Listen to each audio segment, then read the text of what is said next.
Hello, Sarah. How are you doing? Hi, Taylor. Loving Sandbox Live. This Good. Is amazing. Such a vibe. Good. Such Thank a you. vibe. Yep. Well, you are our honorary first studio podcast member, so welcome to the studio. I love it. I'm going to keep it really just conversational today. Just honestly wanted to hear a little bit from you. So you've been at Shepard for almost a year. Yep. How are things going? What's new? What have you been working on? Tell us a little bit about your life. Amazing 10 months. Honored to be a part of this organization. It's great. Loved coming over. Amazing team. Amazing camaraderie in the business. I've been around the business, which is great. Bring a lot of experience to this, but I haven't been at any company like this. It's amazing. So what we've been working on, lots of new technology. SVP of Business Solutions, people are like, what's that? What's going on? That was going to be my next question. Was we get a lot of questions around what is business solutions, so maybe let's go there. Yeah, let's go there. When you look at IT, it's just such, a single pillar. And I really want to bring that ability to look at people, process, and technology as we approach things. We shouldn't just look at it like technology and push a business solution into it. We should really design with our process and people in mind. Yep. Whoever we're serving, whether our internal customers, our external customers, exhibitors, organizers, we should really think about their process first and then find technology to support that. So I was really passionate about the fact that we should strive to be and find business solutions versus just IT. IT is really, to me, kind of old, musty, kind of dated. So I was excited to kind of bring a fresh new perspective to Shepard, that we kind of pivot this and actually really look at how we could provide business solutions instead of just technology. Right. And I love that too, because I feel like, we talk internally about let's look at technology holistically, which lends itself very well to business solutions. But, all of our different pillars that I know you're going to get into later, they have to play well together. So If you're fixing one, you need to be, proactive in thinking about the next pillar. Do you have any kind of thoughts on that and how you constantly having to be evolving, technology in all aspects, not just one, the customer facing one? Yeah, no, it is. It's omni-channel. You've got to think about the entire experience that you're providing when you're providing technology. Right. It's so simple to just implement something, right? Yeah. Is what everyone thinks, but there's a lot that goes into it about the end user experience and what that really, what the impact that you're really trying to make. I'm big on design thinking. So it's, what are you really trying to accomplish? What's your goal? What's your objective? And then let's go find the technology. Don't come to me with a solution we need to implement this. Come to me with problem statements. Right. Then we can partner to find the goal. And that's, again, back to kind of business solutions. That was my passion, was I want to partner with the business. I don't want it to be this IT business, kind of battle back and forth. I want to create that synergy so that it's find the business need, find the technology, and then it just supports itself, really. Right. It's an intuitive reason why we implement this. Right. So really with that user experience too, we're really going to start to focus in on our exhibitor experience just as a whole, end to end. Not only just, we could have just implemented an e-commerce site, but we want to drive that commerce with data analytics and then really back our service that we pride ourselves on here at Shepard with the technology to have a streamlined process there that it's more of an account focus than an event by event focus. We know our customers. We can help predict. We can help be consultative. That's where I like technology. That's where I think it's the best for users, is when it's intuitive. I can bounce between things. I can really I can see this. This is lending you must have all my questions. No, I'm just kidding. But let's talk a little bit about service and how technology extends into service. I also kind of want to go back, and we talk all the time about how our industry is a little antiquated when it comes to that user experience online, and then how there's this huge gap between what we experience in our everyday life and what you experience in the trade show world. So kind of a bold question, but why do you think there is that, there has been that gap? What is causing that? Is it the service manual?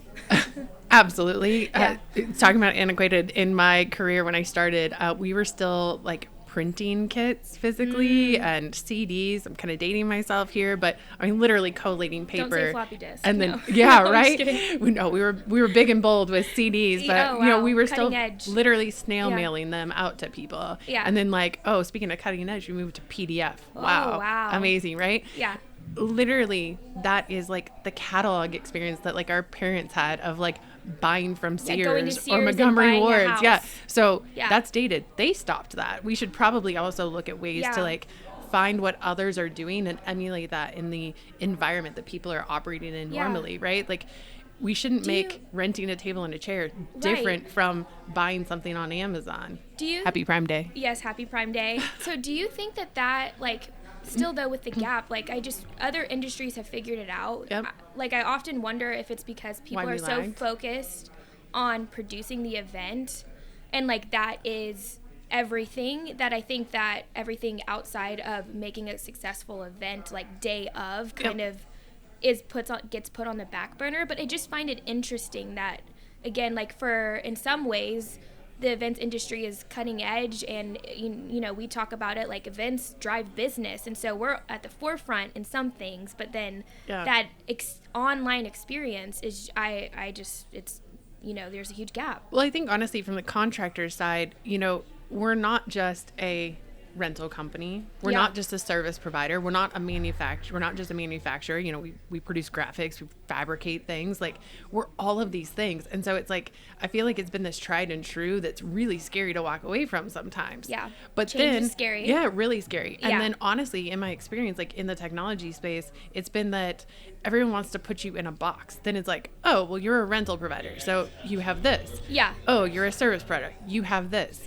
And we could never find that solution. And we're actually partnering with really like great thinkers to actually say, ooh, I get it now. You're part of this and you're part of this and you're part of this. Yeah. And this is how you build that experience together. Yeah. And I love that we can start to use out of the box to like really build that base. It doesn't always have to be custom. And I've seen in this industry that, that's the other lift, is that everything feels like it has to be custom to meet our industry because there isn't anything scalable. I can't tell you how many times I've filled out a form about like signing up for webinars and it's like, what industry are you in? And I'm like, can I check multiple? Because it's not hospitality, it's not just travel, it's not all these things. So it's, it's been really tough to really find those right service providers for us, even from a technology side, that can really get the fact that we're like 5 industries built into one and then provide us the right solution. And I'm big on like process first technology, Yeah, we don't want to throw lipstick on a pig. That's it. And so the worst technology to me that you can put in front of someone is a process shoved into technology that isn't innate in their day-to-day, right? So when we're starting to revamp our e-com experience for our customers and really even think about just like the customer experience as a whole, we really want to make sure that those differentiators to us, material handling, custom exhibits, things like that there is a way to still reach out to a human. People are trying to solve it. Balance. Just because we're adding technology doesn't mean we're getting rid of our people. 100%. Yeah. It should and I think enable our get people. Scared that like people are going away, and it's like, no, we're just trying to operate more efficiently and also make a more efficient experience for you all. The speed at which we need to respond now is insane, and the speed at which people buy. If you can't buy within minutes, quick. I'm if out. It's not intuitive, I'm out. Yeah. And then I'm frustrated that I need to now go talk to someone, right? There should be things that, to me, as a user, you should be able to handle yourself, right? It should be intuitive. I should be able to get enough product information. I should be able to get the right information to make the right decision. But then there's times, and we're kind of calling them off-ramps in our new experience, that really you do need to talk to a human, and you do need that consultative approach. And what we're trying to do with our technology is also free up that time for our associates so that they have the time to be consultative. That they can do that. They can be the pro that you need to call up and say, hey, blah, blah, blah, blah, blah. A lot of times I use like the Rubbermaid closet experience. If you've ever been through it, there's like, you can do X, and then all of a sudden it's like, nope, see ya. You need to talk to a person. And at that point you're doing custom work. And I'm an IKEA girl, so I do the IKEA Paxton closet. Same-ish, right? But at some point you should go in and talk to someone if you get past like that certain level of complexity. Yeah, it's like eek. Yeah, let's like go talk to a designer, and that's exactly what our people can be. Is this designer consultative partner in event planning that can simplify it for you, right? So let's simplify it in two ways. Simplify it in the experience as a whole, but then also simplify it by putting you into contact with the right people. Yeah. So we also implemented Service Cloud in November, which really, again, gives us... I think that's going to change the game. Oh, it's our foundation right now. Yeah. Like, we can build a better B2B commerce solution because of the fact that we have Service Cloud backed. Our team already has kind of a leg up in that experience now. So once we do roll out our e-commerce site, they're already rocking and rolling. I love it. And literally any of those contacts, whether it's an email, a chat, a text, hopefully in the future here, or even something that shows site, our associates will be able to see all of that collectively. Also our sales team, we're going to build it on top of our CRM solution that, as a previous sales associate, it was hard to know where your customer was and what they were doing. Yep. This really pivots it. Again, it's not the event by event by event data that like I have to plug into that event to understand what happened. This pivots it, and it's really customer centric. Our teams can really see the same data, engage with the same data, that it really makes it easy to support a customer. Like, I never want to repeat myself as a buyer. It's like you get so frustrated that like, okay, you should know this. You should know this about me. I interact with you so many times. Like, it's so easy to process on e-commerce now when your name is populated. You build that account.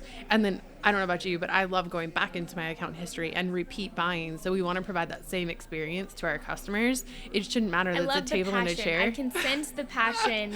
Well, it's been years of like you said, like I just why? Want to fix it why? all. Like, why haven't we changed this? So. Well, we're unfortunately up on time, so we're going to have you back into the studio because I have a lot I want to ask. I'm here for it. I'm here. So thank you so much for your time. Really excited about the technology that Shepard is going to be launching here, and I look forward to your presentation in a little bit. Thanks for having me. Honored to be the first guest. Yes, thank you so much. Thanks. All right.